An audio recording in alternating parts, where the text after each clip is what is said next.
A while ago I made a video about Dragon. It was about how a rule set adjustment in competition can be enough to change how well a given competitor performs. This isn't really a novel idea. The concept of handicaps in competition has existed since time immemorial, but it's fascinating when the idea of handicaps is structured in a way where they're not met with derision, not in a way that brings up an image of going easy on your little sister in a fighting game. In the Dragon video I talked about Butterbean, a boxer who fought under rules that allowed for very short and explosive matches, and I talked about how the 100 meter and the marathon are races that have drastically different strategies and benefit very different physiques.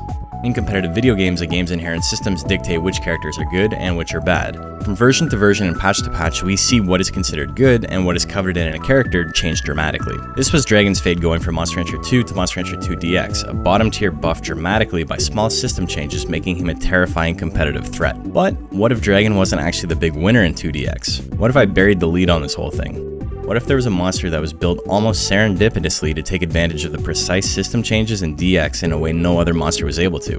What if you could find a cool lobster at the market during the summer?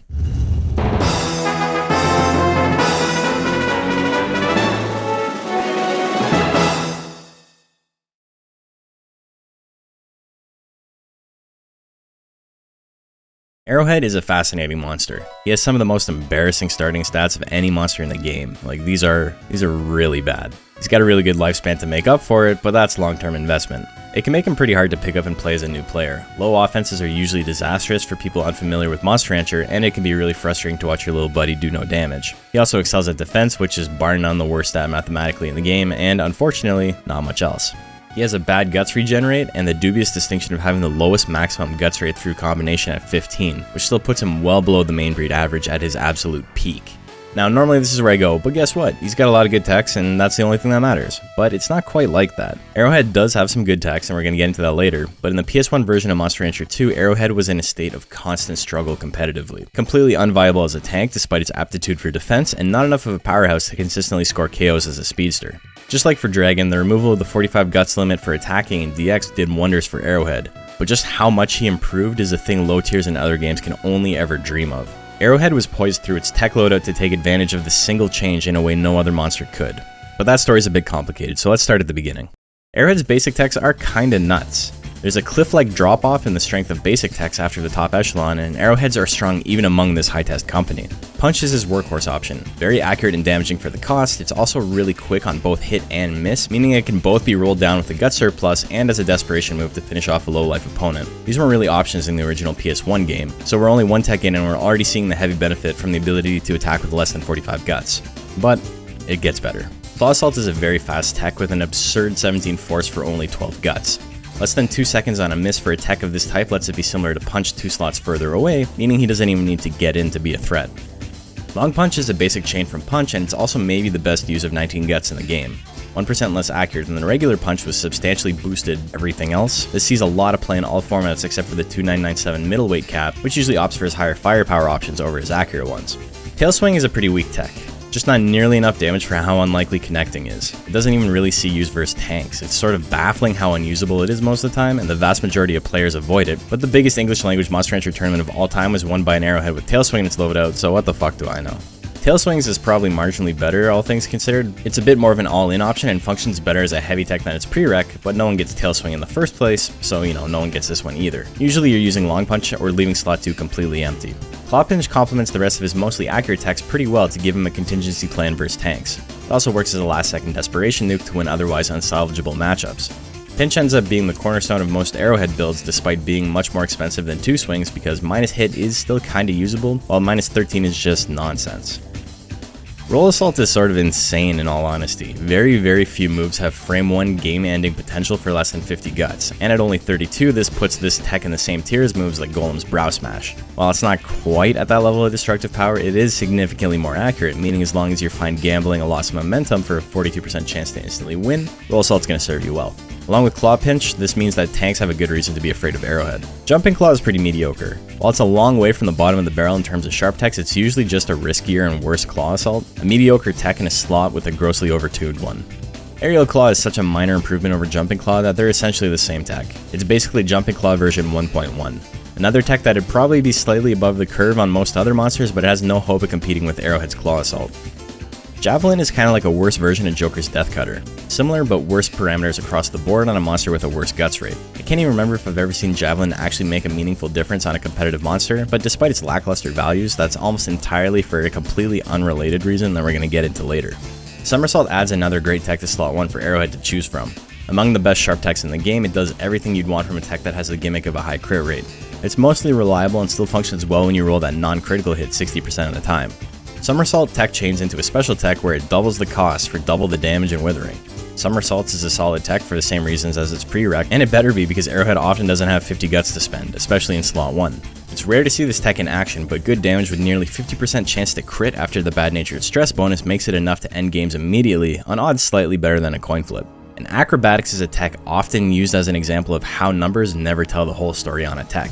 The move has fantastic hit with a great amount of withering and some decent damage for less than 50 guts, but Arrowhead can't really afford to spend this much on a tech that will almost never give him a meaningful lead. 29 force is fine in the grand scheme of things, but it's not enough to open a game with. Used as a closer, the potential of this tech skyrockets since it's accurate and it saps a ton of guts, making it less likely that your opponent will grit. It's just unfortunate that you can't toggle when acrobatics gets used, because if it's not ending the game, it's usually a liability.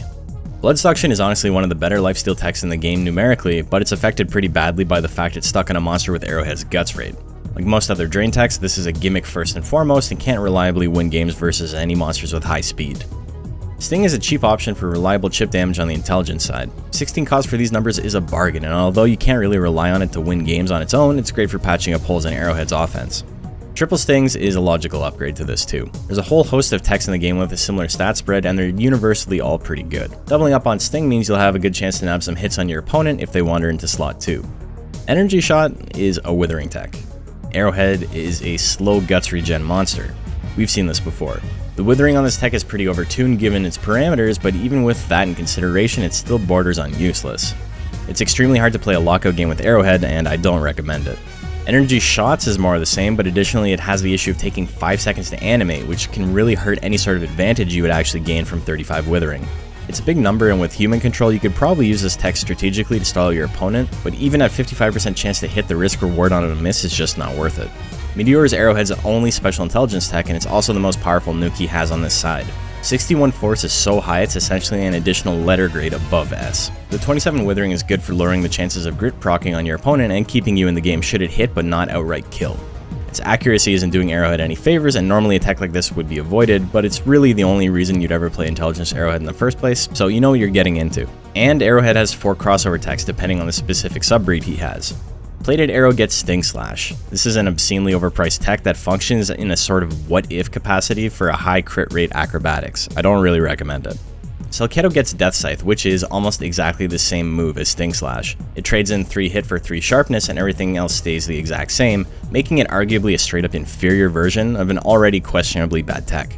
But it's not all bad. Renacraft gets Fist Missile, which has the distinction of being the most inexpensive special tech in the game. This tech is almost identical to Hanger's Fist Missile, and while 4.5 second animation time isn't going to do Arrowhead any favors, it's definitely got some use. And finally we have Cyclone, the crossover tech Priox gets access to. Nearly identical to Meteor, this is Arrowhead's biggest nuke on the power side, and technically in his entire kit by a single point of force. It's a risky move that's usually game losing on a miss, but if you're thinking about getting Cyclone, that's not something you care too much about. In DX, Silverface has access to all 4 of these crossover techs, and the animations are something. But let's go all the way back to Claw Assault for a second. It's a good tech. It's a fantastic use of 12 guts, but looking at it, it's maybe not as impactful as something like Somersault or Claw Pinch. The thing is, its real strength lies in how it moves Arrowhead around the arena. Most of the time on a successful hit, Arrowhead and his opponent will be moved back into the 4th slot, and this little quirk, regardless of every other tech we've seen and talked about, is the reason he's as powerful as he is in DX. But movement isn't the whole story. There's one more piece to the puzzle here, and that's his final tech, Hidden Sting. Anyone who has played Monster Rancher 2 has a memory of getting sniped with Arculon's Frame 1 Hidden Sting in the A rank official. This tech is horrifyingly accurate and packs a decent punch on top of it. Even versus max speed, this move regularly approaches 70% chance to hit with max skill, which is nearly unheard of on a move that isn't a total gimmick otherwise. The 3500 heavyweight meta is the most common in the West, and the most common build therein is max power, max skill, and 800 speed, which takes advantage of the 25% bonus multiplier of having your monster as skinny as possible, pushing it up to 999 as well. The remaining 702 points are put into life. So, getting nailed by a frame 1 hidden sting in this format is a reasonable thing to be afraid of. No one wants to be at a massive deficit 4 seconds into the game, especially when Arrowhead's basics are pretty good chip shot options. But wait, it gets worse. Or better? Better if you're an Arrowhead fan and worse if you're literally anyone else. Arrowhead is a pretty big monster in the arena, meaning sometimes he starts in slot 4, but other times versus big monsters he can calmly start an entire slot forward in 3, poised for a frame 1 Claw Assault. Now Claw Assault isn't nearly as threatening as Hidden Sting, but what happens when Arrowhead lands Claw Assault? That's right. Lean back. Lean back. This is the Sacred Combo Monster Rancher 2DX. A frame 1 Claw Assault immediately followed up with a next possible frame Hidden Sting. These two techs in tandem do enough damage to wipe out any heavyweight monster with 702 life. In PS1 Monster Rancher 2, it was not possible to chain two techs together at round start due to the first tech guaranteeing you'd have less than 45 guts available to spend, but with the limiter removed, Arrowhead becomes a menace. But what's even more obscene about this whole thing is that Hidden Sting moves Arrowhead into the 3rd slot, meaning regardless of which slot he starts a match in, there is always potential to use these two techs back to back uninterrupted. This is an unmatched amount of round start control. Lots of mons need to have a contingency plan in place depending on where they start, especially if their goal is to hit first and win immediately. Players began running additional life at the cost of lower damage output in this format just to cover the possibility of running into an Arrowhead in bracket, and even then, defeat was still a straight punch away. Arrowhead really came into his own in DX in such a monumental, historic way. In the entire canon of competitive video games, I cannot think of a single character who excelled this much due to a single patch. Arrowhead has a ton of great options for builds. He's got good stuff in every slot, meaning as long as you stay away from Tail Swing, Jumping Claw, and Javelin, you can custom build a competent loadout. Here's my favorite Arrowhead build though. The one caveat with this build was that you need to make sure Hidden Sting is the active tech in slot 4 and not Roll Assault. This allows for the Sacred Combo to activate, while Roll Assault is a fantastic contingency plan to instantly win games on a 40% roll afterwards, if the combo doesn't pan out. Claw Pinch is really good, but it's overkill given Roll Assault is already on this build, so I opt for Somersault to have a middle cost, middle efficacy option with a good chance to crit for burst damage. The fastest guts rate Arrowhead in DX is Silverface at 14, but one version is stuck with all the crossover techs, and one has energy shots, neither of which are very good for consistency and competitive play.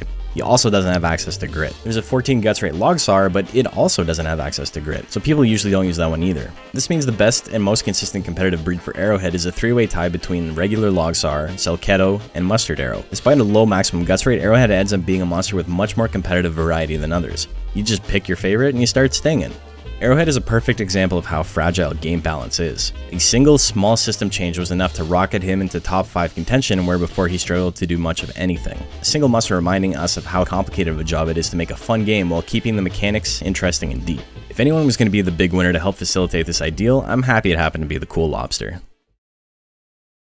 Hey guys, thanks for watching another Rancher Rundown. This was a lot of fun. Arrowhead's one of my favorite monsters of all time. I'm so happy he's as good as he is. And because he's got so many good techs, you can build him so many different ways, so he's not really that boring. Sometimes when a monster is top tier, they're top tier because they got 2 techs that are really good. Looking at you, Joker. But Arrowhead defies expectations and allows you to build like 10 different builds. It's so sick. I'm so happy he's this good. Sorry if you came into this expecting it to be about Nighton, but you know, we'll talk about Nighton eventually. I just want to say thank you to everyone for watching. Thank you to my Patreons for help supporting the channel. Thank you to everybody who has subbed to me on YouTube and on Twitch. If you're here from the Make Cargo video, this is the type of stuff I normally do. So if this seems interesting to you, you know, hang out. Come check out Monster Rancher. It's a sick ass game. Either way, I'll see y'all in the next one.